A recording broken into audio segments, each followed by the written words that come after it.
It is Friday, May 26th. I can't believe it. And I'm getting ready to go away for a few days with my husband. I can't wait. I'll be at the mountains. So we'll see if I get to do Pro Life Gen News from there on Tuesday or Wednesday. If not, you might have to wait like almost a whole week to get the updates from me. We'll see.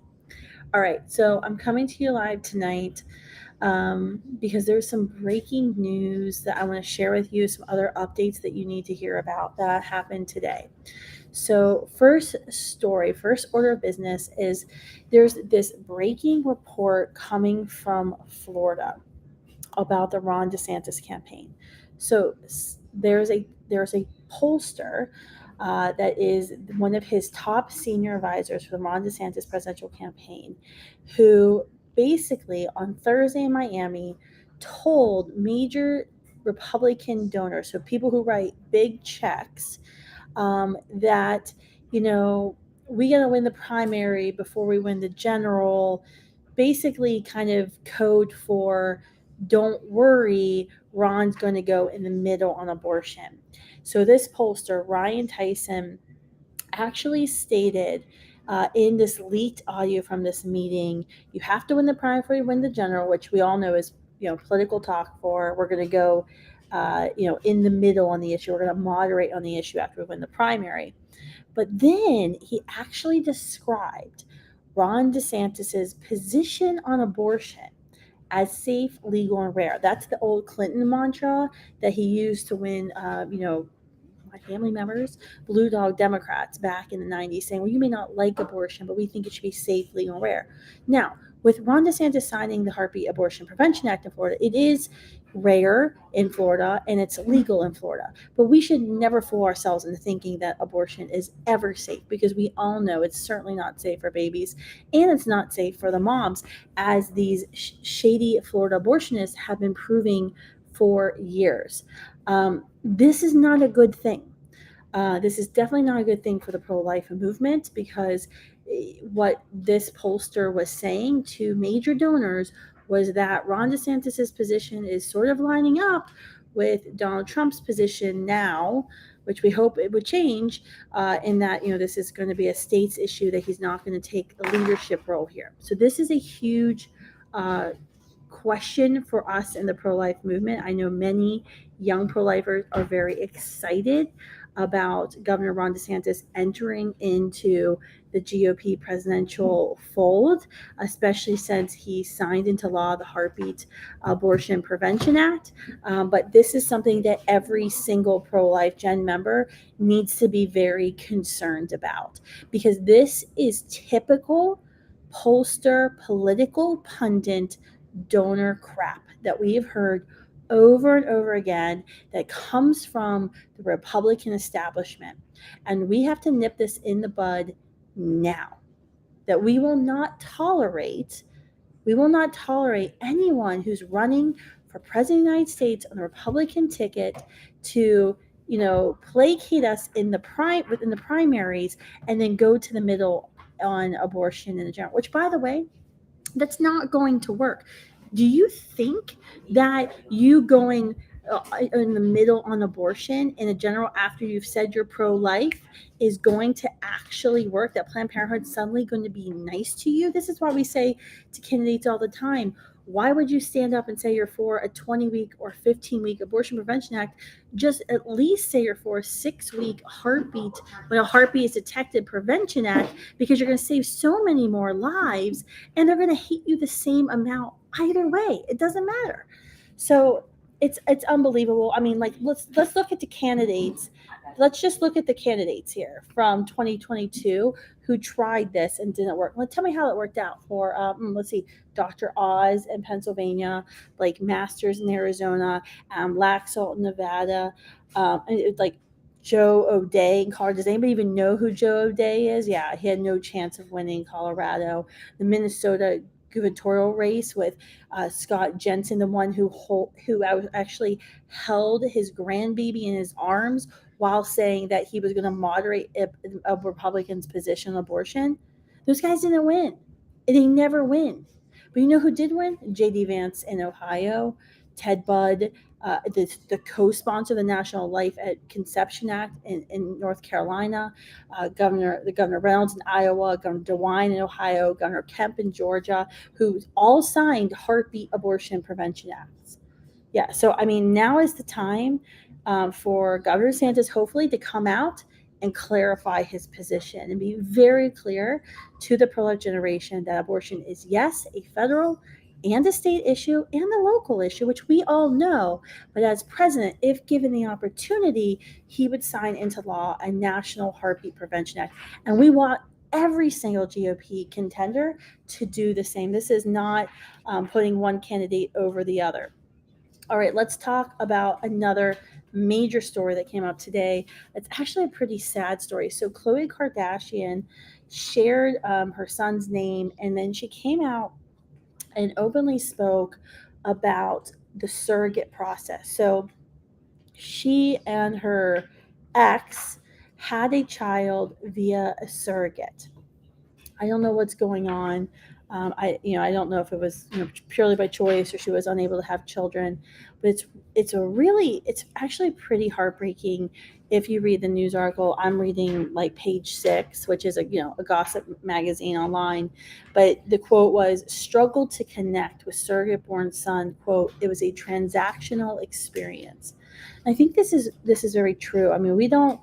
I think it's very important when you think about the surrogacy process. And what happens is you're paying somebody to gestate your child, and you're purchasing a child, and often those children, those children, there's been a lot of conversations at the IVF clinics about what type of child they want to have, a boy or a girl, because as we all know, vitro fertilization in our country is completely unregulated. I mean, there's not even laws saying you can't say, "Oh, well, I only want a girl with brown hair," or "I only want a boy with blue eyes." There's actually no laws that say you can't, discriminate against the embryos, human beings that you've created, if you only want to implant some with certain traits or characteristics. And it makes you wonder, because they were talking about this experience where the surrogate gave birth to her child, both women's child, you can argue. Immediately, the child is taken out of the room after hearing the mom's voice for 9 months, taken out of the room and placed on the chest of another woman. And I think, there's a really interesting blog on thembeforeus.com that talk. This is a very powerful quote to think about. "Babies are not magnets that easily detach and reattach to whatever shirtless adult cradles them. It is the birth mother's voice that soothes her, the mother's milk she craves, and the mother's smell, which lowers the baby's cortisol level. The maternal bond is critical to child well-being and should never be intentionally or commercially severed. Yet the surrogacy contract is predicated on that severance." That's exactly true. Now, we all know we're talking about adoption is different. And adoption is actually, we don't talk about, I think, often enough in our study how hard adoption actually is. But often, adoptive mothers get to at least hold their children before placing, sometimes physically placing their children into the arms of another mom and dad that are going to love and care for their child as well, to be the adoptive parents. But I think it's something that, it's almost like, I don't know if you ever watched the movie Gattaca, but I would encourage you to watch that Ethan Hawke movie from the late 90s, of this very transactional experience of how human life comes into creation in this world, this fictional world, because we're getting to that point. And I think what Khloe Kardashian was really talking about is very truthful. I mean, she said she was surprised, and she really wished people would talk about this more and tell people in advance what this is going to feel like. And I actually agree with her, because it's not as simple as the left makes it out to be, right? And I think it goes into this whole concept of, sadly, many of those on the left think that having a child is a right, It's a right to end the life of the child if the child's inconvenient to you, and it's also your right to have a child, and it's a privilege, but it's not a right. And when you start saying things like it's a right, this is what happens, these transactional experiences. All right, let's see what else next. Okay, Target. Oh my gosh, we had to talk about the Target situation. So Target saga, they just continue to like hurt themselves. It's like Trump like with how they continue just to hurt themselves. So Target came out, has given $2.1 million to an LGBTQ advocacy group. It's called Lesson, the Gay, Lesbian, and Straight Education Network. I was just on their website a few moments ago. So basically, it's an educational network of teachers and how there's resources for kids of how to come out. It's unbelievable, but their whole mission is to create a movement that creates affirming and racist spaces for LGBTQIA plus students. We are so proud of our 10 plus years of collaboration with Lesson and continue to support their mission. That was actually a Target quote. So Target's been donating to Lesson for 10 plus years. They're the ones that always like Lesson opposes any state legislative effort to like ban sexually explicit books in children's libraries or libraries in school or themes. So they're part of the very powerful gay LGBT lobby at your state capitol. All right, I have two more stories for you. The next story is about New York City. So Hunter College story continues on. Our student leader at Hunter College was on Fox News again today. He's doing an amazing job. I did an Instagram live with him earlier today. If you go to Students for Life of America's Instagram page. But that story continues on. We have legal action that we are now taking with the students. So more on that coming next week.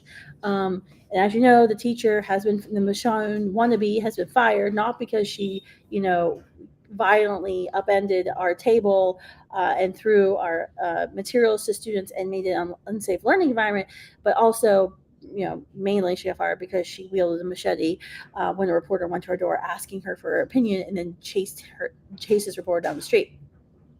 So anyway, so today, Savannah Craven, so she is one of our regional coordinators at Students for Life in Manhattan. She was there at Hunter College taking our This is Chemical Abortion tour to the college when everyone got so upset. The one girl ate her fetal models, the other abortionist, the pro-abortionist, teacher attacked the table. But anyway, she gets in her car today to go to Union Square, downtown Manhattan, to host a Cemetery of Innocence display where we have crosses memorializing children who've been killed from abortion. A lot of students from around Manhattan were going to be there, and she gets in her car. It's filled with crosses. Her pro-life bumper sticker has been ripped off, which, that happens if you're pro-life, but her tires were slashed. Savannah ended up taking an Uber with all the crosses to Union Square and leaving her car parked in the parking garage to only have to deal with it tonight. It's been unbelievable. New York City is we all know it's been bad, but they're on a tear right now.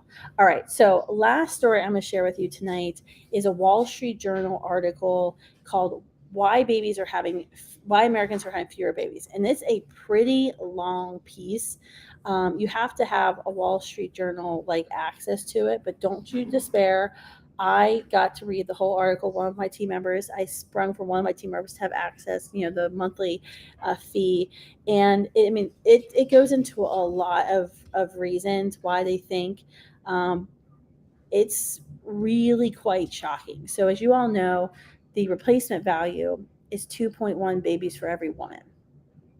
The America in 2001, for the first time ever, dropped below replacement value, and it was 1.66. That is not good. One part line of this article said, had fertility rates stayed at the 2007 peak, the U.S. would now have 9.6 million more children. This is significant because when you think about children, think about Social Security. Social Security was designed that 10 workers would pay for every one person's Social Security, monthly check. It's already down now to 5. This is not good at all. And the federal government is treating this as like a temporary downturn. The Board of Trustees of the Social Security Administration saying that by 2056, so like basically when I'll be retired, hopefully maybe we'll abolish abortion by then, that they think it'll climb back up to 2. I don't know what world they're living in, because I'm living in the world of talking to this generation, the ones that are going to be having babies. And it's not good. We hear all the time on campuses of, having babies is selfish because of climate change, and human beings are a scourge on the earth. We also hear a lot of students, and it was actually pointed out in this article, that so many young people are worried to have children because the housing costs are too expensive, and education is too expensive, and all these things are too expensive. And when you're graduating with hundreds of thousands of dollars of debt, it's a problem.